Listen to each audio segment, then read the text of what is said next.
Hey guys, what's up? I'm going to be breaking down the Stargirl 305 promo titled Friendlies Chapter 5, The Thief. If you guys enjoyed the video, hit the like button, we'll skip for new, notifications down, let's watch this promo and continue with the video. Sylvester's leading the JSA at the moment. Real superhero stuff. Sylvester's great, but He has a temper. Whoever did this, they're gonna pay!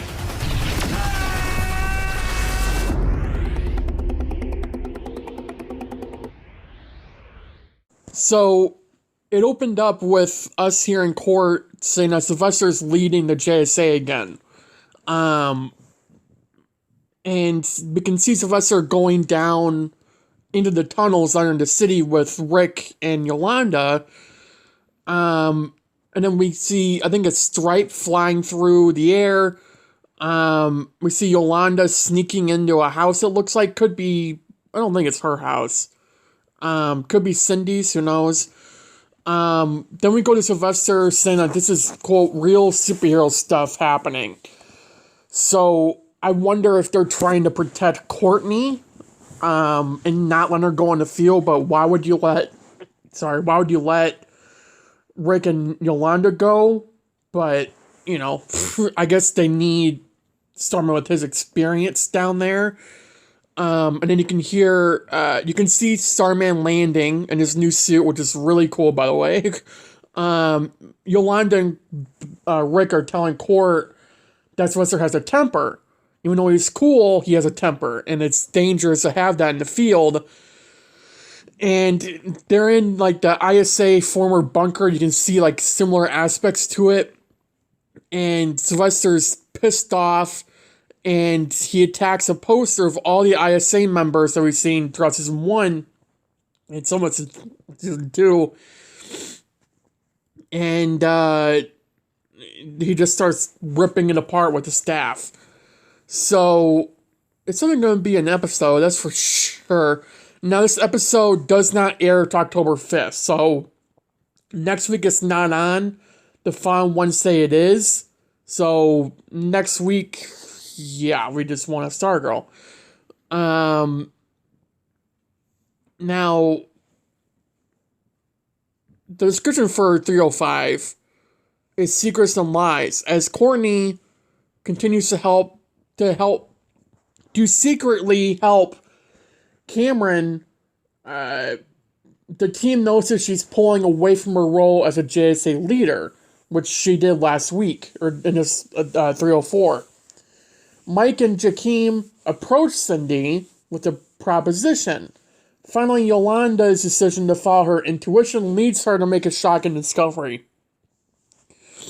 So with that being said, I do think she's breaking into Cindy's house, because she's been suspicious of Cindy since the beginning.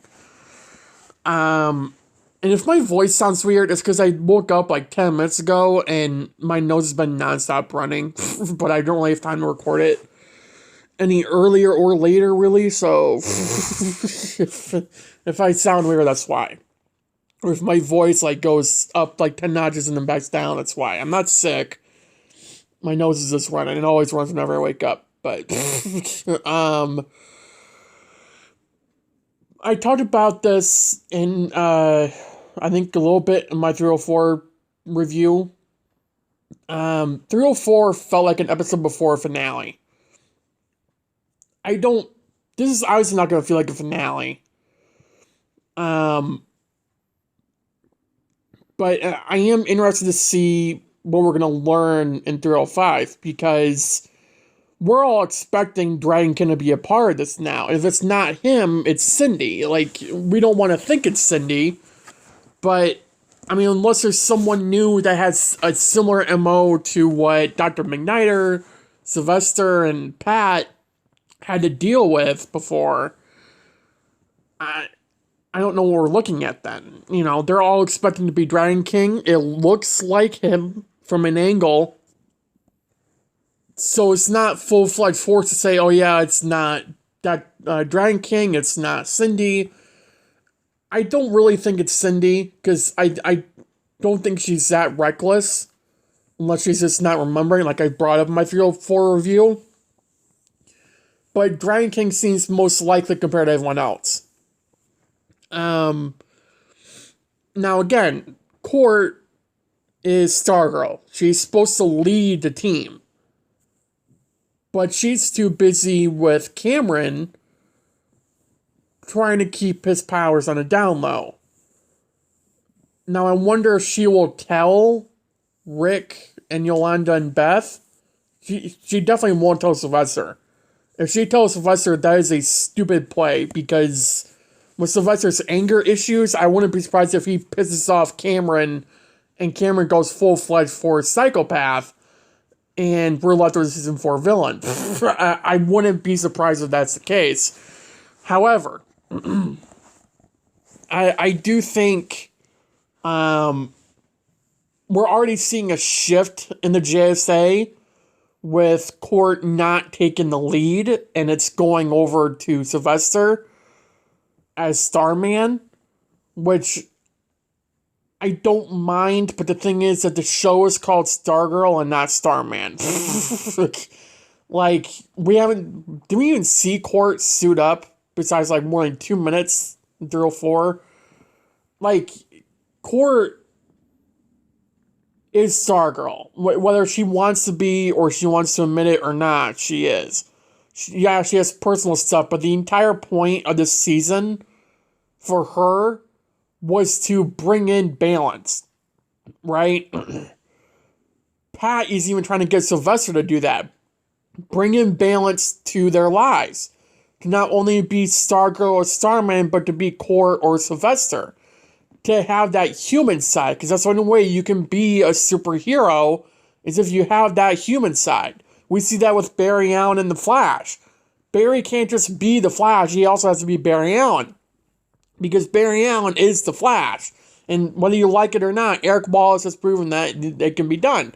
Whereas Todd Helbing and Mel Lois can't seem to get Clark Kent to actually have a human life besides having a wife and 2 kids, which even then one of those kids is at superpowers, and the other one is another one. So, but Todd Helbing doesn't know how to make a superhero have a human life.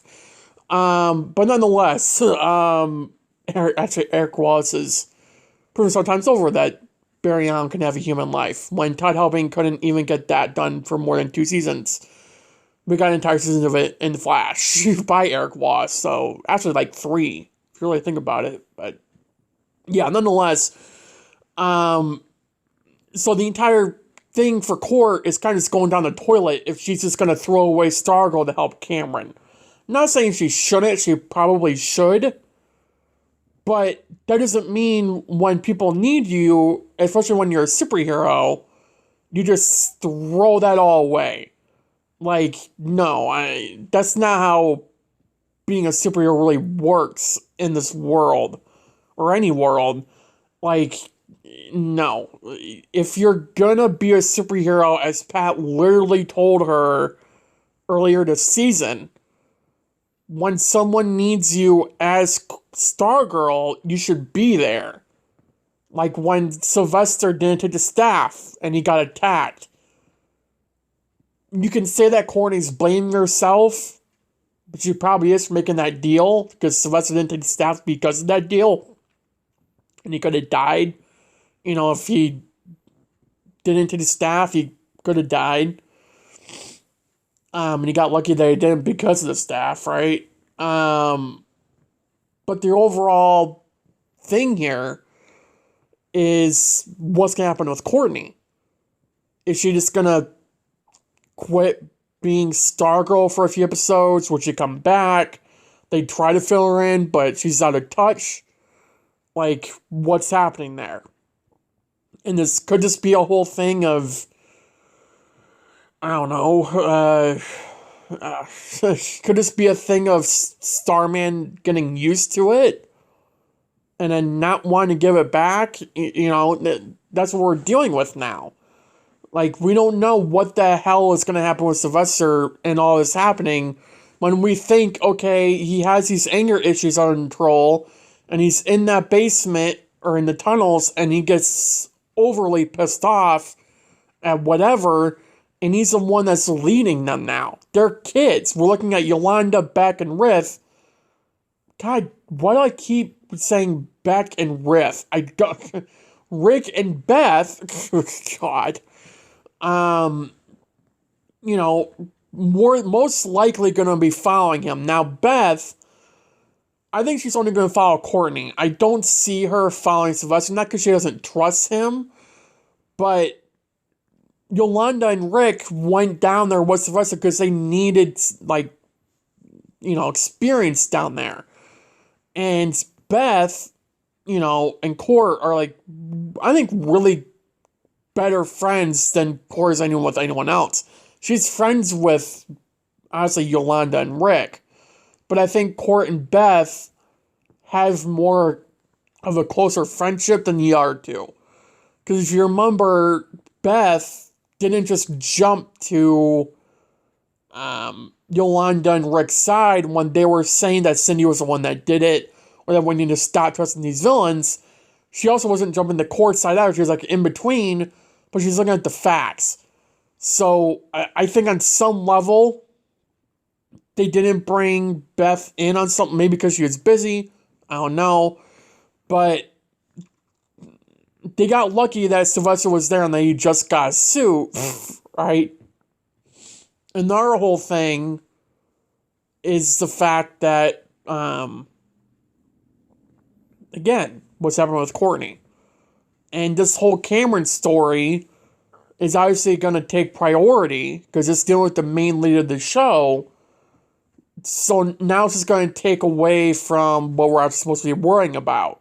This is all going to connect, but I don't think Jeff Johns has really ever done that for storylines. I don't think he's ever actually connected them all to one, like Eric Wallace has. I hope he does. It'd be nice, because I get putting side stories on the main character. I get that. They do it with Barry sometimes in The Flash. They did it with Oliver on Arrow. I get it. And sometimes it works. Sometimes it doesn't. In Season 8, it worked like 98% of the time. But you had Barry's side stories where he's helping his side story characters, and then he's back to main focus. But with Stargirl, again, the show is called Stargirl, and she's not Stargirl really anymore. She's Courtney. And the matter of the fact is that while that's amazing, we all love seeing Court having a human life, she should not be focusing on that right now. Not when Sylvester, of all people, just got attacked, nearly died, didn't die because of staff, and now she's just letting him lead the JSA after knowing he has anger issues.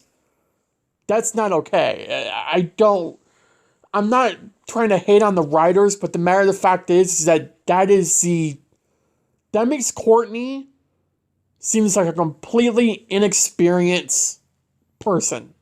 She's been doing this for 3 years plus.